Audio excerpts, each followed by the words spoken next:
Hola, en este video vamos a ver lo que es la placa madre o mainboard, también llamada placa base. Este grupo está conformado por quien les habla, Ordóñez Hugo Sebastián, mi compañero Ordóñez Víctor Alejandro, Mamoni Damaris y Pachado Luis.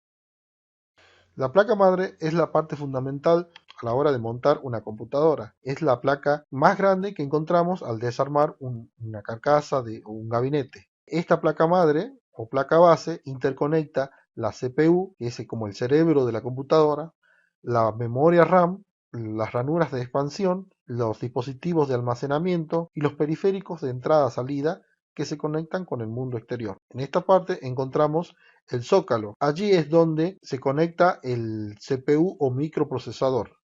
Para arquitectura x86 o de 32 bits tenemos los slot A, como vemos ahí, o también el socket A. En esos dos tipos de zócalos o slot podemos instalar procesadores como Duron, Athlon o Athlon XP o Sempron. Para arquitecturas de 64 bits tenemos los sockets 939, 940 o los AM2, los AM3, los AM3 Plus o los AM4. Para procesadores Intel tenemos el socket 7 que es para Pentium 1 o Pentium MMX, son los primeros Pentium que aparecieron.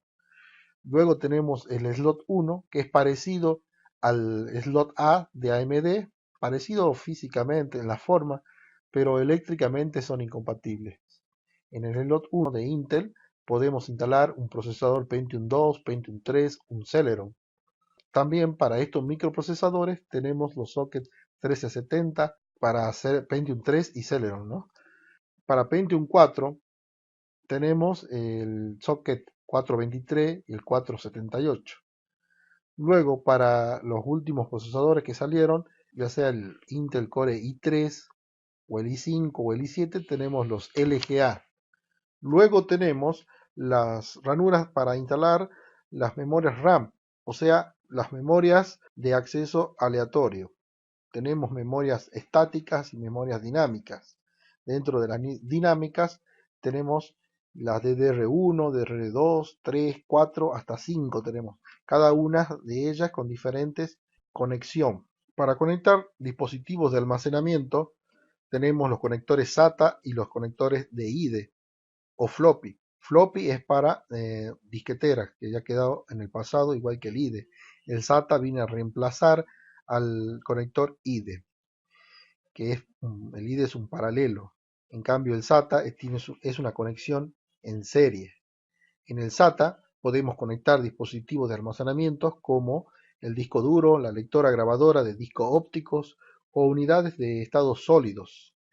En este conector SATA podemos conectar hasta 16 dispositivos por host. También permite una velocidad de transferencia de 1.5, 3.0 o 6 o 16 gigabits por segundo. Tenemos diferentes versiones de SATA de 1, 2, 3, 3.1, 3.2 o 3.3. Por ejemplo, en esta placa madre podemos conectar el IDE como RAID, puede funcionar por software o por hardware. En este caso, esta placa madre permite una conexión por RAID, por hardware, que serían, por ejemplo, se podría usar como disco espejo para tener una tolerancia a fallos. Si falla un disco rígido, puede continuar el otro. También tiene una conexión RAID con Serial ATA. Hola, soy Alejandro Ordóñez y yo le voy a hablar sobre los ELOTs, los puertos norte y puerto sur, el CMOS y el BIOS. Buses o ELOTs de expansión. Primero tenemos los PCI Express, que son actualmente los estándares que manejan las tarjetas de video y aceleradoras gráficas. Son de mayor velocidad, no son compatibles con las PCIs convencionales y utilizan menos energía. Después tenemos, la característica más importante que tiene el PCI Express es que se pueden conectar directamente sin apagar la máquina ni reiniciarla.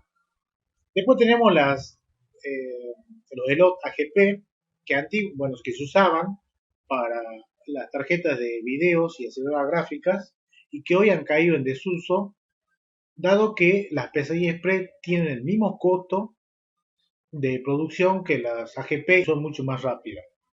Después tenemos las ranuras PCI, que todavía se conservan por la gran utilidad que tuvieron durante varios años y también están cayendo en desuso igual que otros slots. Es un grupo de chips que gestionan el flujo de datos hacia y desde los componentes clave de la computadora. Se usa el término bridge, en español puente, debido fundamentalmente a que este componente se utiliza para conectar dos componentes entre sí.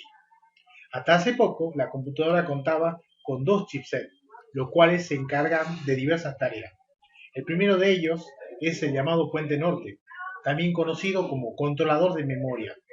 Se encuentra físicamente cerca del procesador y constituye el corazón de la placa base.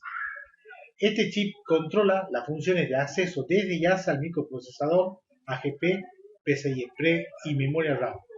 Además, también está conectado a él el puente sur. La tecnología de fabricación del puente norte es muy avanzada y su complejidad es comparable a la de un microprocesador moderno. El puente norte debe encargarse de soportar el bus frontal de alta velocidad que lo conecta con el procesador.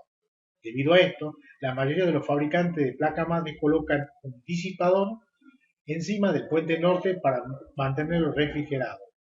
Hoy en día, el controlador de PCI se inserta directamente en el puente sur y algunas arquitecturas más avanzadas ponen el controlador de memoria directamente en el puente sur. El puente norte tiene un bus de datos de 64 bits y una arquitectura de x86 y funcionan en frecuencias con más de 1 GHz. El segundo chipset, llamado puente sur o South Bridge, es el llamado puente sur o South Bridge, también conocido como controlador de entrada y salida, y es el encargado de gestionar los flujos de datos entre los dispositivos más lentos de la cadena. Actualmente, el puente sur es el único elemento del chipset de la placa madre, pues el procesador ha heredado todas las características del antiguo puente norte. La BIOS es un firmware presente en la computadora y contiene las instrucciones más elementales para que pueda funcionar. Puede incluir rutinas básicas de control de los dispositivos, gestiona el proceso inicial de arranque. Actualmente, las computadoras modernas incluyen el BIOS por Extensive Firmware Interface. CMOS es un pequeño bloque de memoria independiente conformado por una memoria RAM. Tiene como propósito mantener el almacenamiento de ciertos parámetros de la computadora. Esto para evitar que el usuario tenga que reconfigurar la PC cada vez que se encienda.